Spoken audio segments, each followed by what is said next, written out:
disiplina nila na mahalin nila yung ginagawa nila, yung trabaho nila.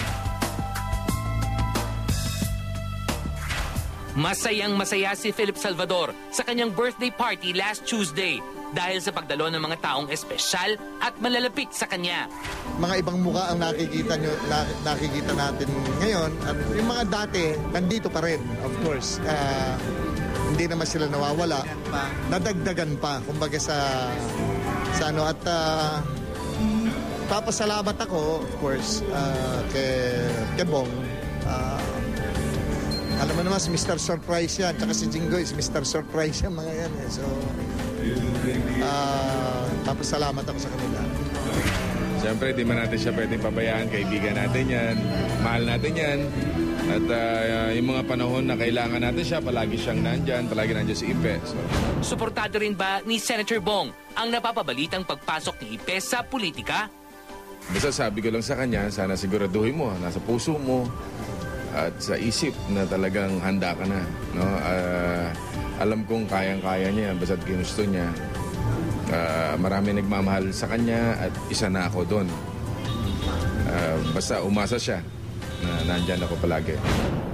Naroroon din sa birthday party ni Ipe ang broadcaster na si Mon Tulfo.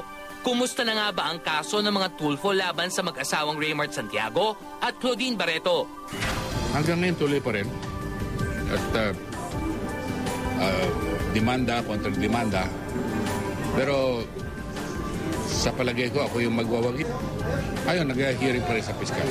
Pinatatawad ko naman sila. Pero kaya lang dapat yung hustisya ay magibabaw.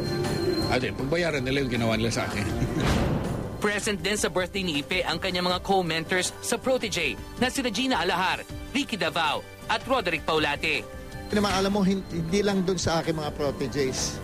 Napamahal na sa akin. Maski na naman sila Gina, sila Dick, sila Jolen, sila Ricky. Hindi lang yung proteges nila. Lahat ng proteges na pamahal na sa amin. Attached nga kami.